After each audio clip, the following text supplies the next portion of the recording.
What's up, guys? Vital Syntax here, and we're doing another Battlefield 4 class discussion. In the two previous videos I went over the Recon class and the Assault class. If you guys haven't seen those, I'll have links in the description to those videos.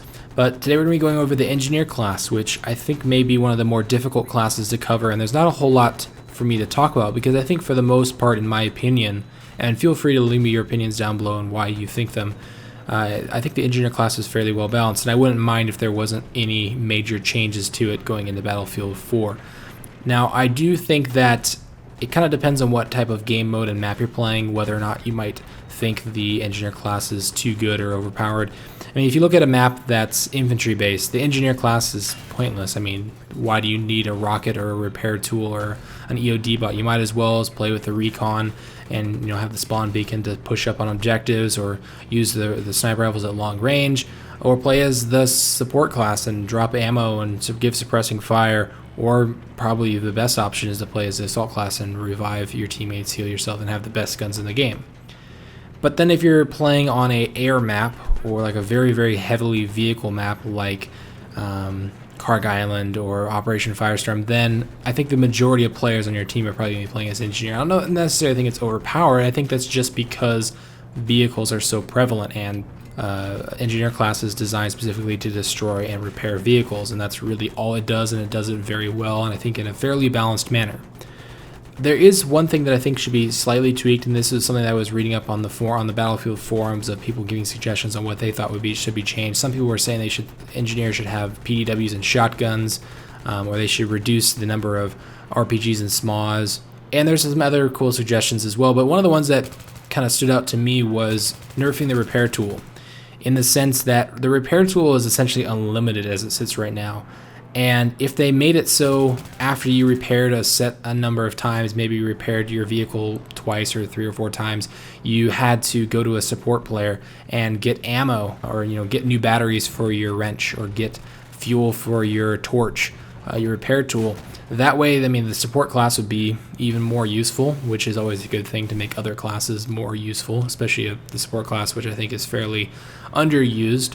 And it would also make it so that you kind of have to rely on other players, you have to rely on other classes, maybe add some more teamwork.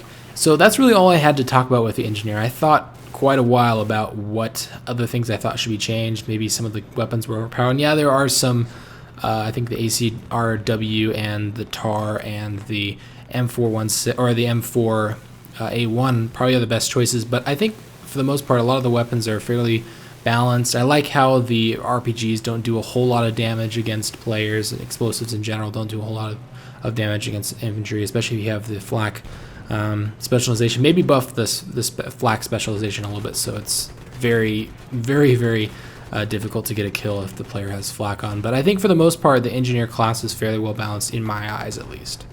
So now I want to talk about the vehicle balance, because I can't really talk about that in any other class-related video, because the Engineer class is the only one that really takes care of vehicles. I guess the support class with C4 can do that, but you get what I mean.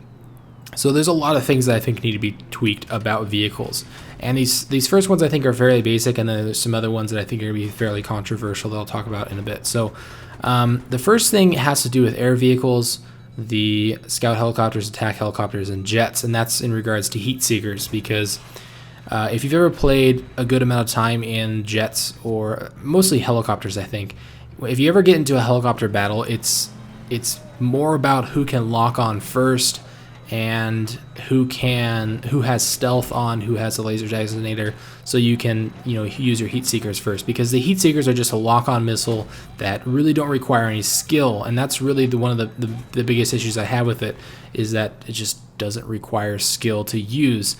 And I think if they took out the heat seekers from all of the air vehicles, if you couldn't lock on, then you would actually have to use skill to take out other vehicles, and I think that would make the chopper versus chopper battles a lot more enjoyable, the jet versus jet battles a lot more enjoyable. So instead of just who can lock on first, it's who actually has better aim, who actually has better control over essentially their guns.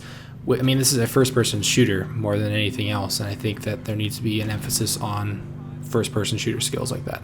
And let me know in the comments down below what you guys think about that.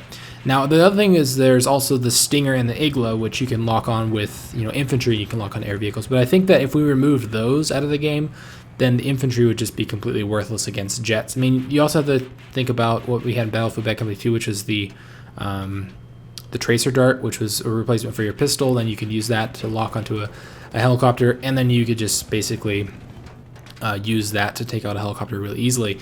But I think getting a tracer dart onto a jet, it would be very, very difficult. So I think Stingers and Iglas should probably stay in the game just because of that. But maybe Heat Seekers should be taken out. I don't know. The next big thing, and I think this is something that most people will agree with me on, is adding an enter and exit animation to vehicles, because there's so many times where you get into a battle with another tank, and when you're in a tank, or another helicopter when you're in a helicopter, or whatever situation you're in, and you're out shooting the enemy player and he just bails and you don't get that kill. That's just a really, really poorly designed game mechanic, and they need to add some type of animation so that way, or maybe even make it so you can't get out of your vehicle if you're in a jet or a helicopter once you're about to die, because then even if you did the eject button and you went through the animation, you wouldn't even be able to get away, because I think it's really stupid that somebody outshoots you, they take time out of their match to come out and kill you or whatever, take you down, and they don't get the kill for it because you just bail at the very, very end. And I think that's something that I think most people will agree with me on. Another thing has to do with the jets. I think most people would also agree that the jets go way too slow, so maybe increase the minimum speed. Although, me being not the most pro jet pilot or helicopter pilot, I mean I've spent my fair share in both of them, but I wouldn't consider myself a very good jet pilot or helicopter pilot. So I think maybe if you guys have more experience than me, maybe you can leave some comments in the comment section on how you think those should be balanced, because I don't have too much experience with them. Okay, now this is the more controversial thing that I also think would be really awesome.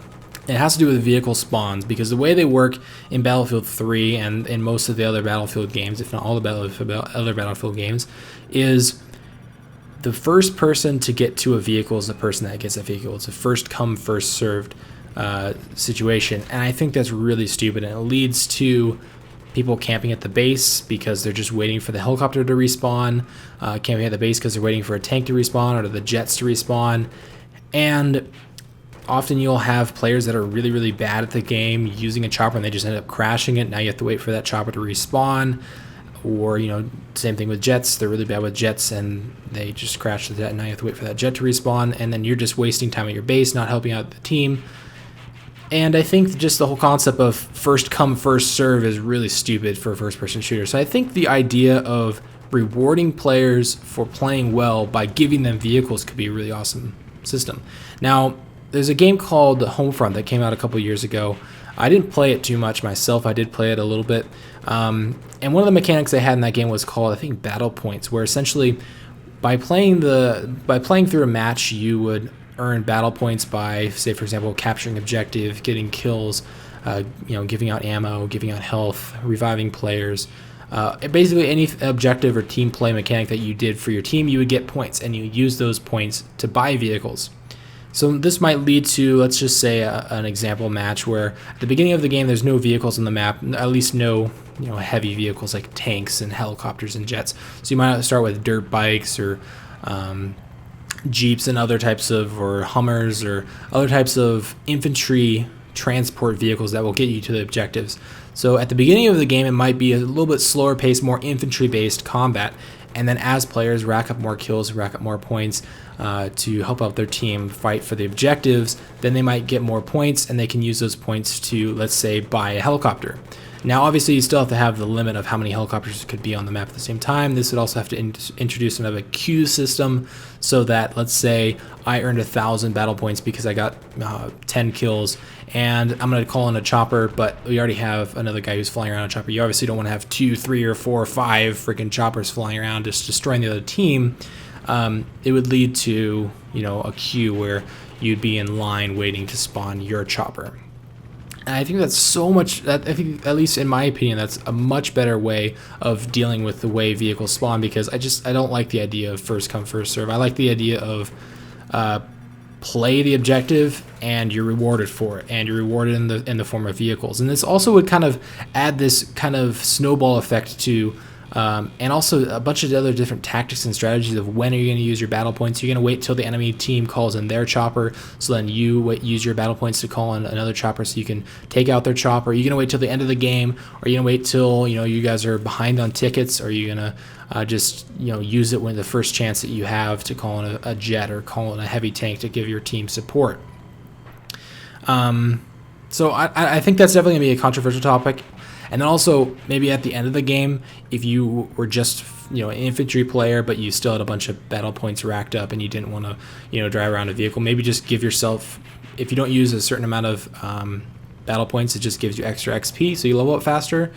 And another incentive, maybe not use it that match or something. So anyway, that wraps up my kind of hopes for Battlefield 4's engineer class. And thanks for watching. And I'll see you guys in the next video.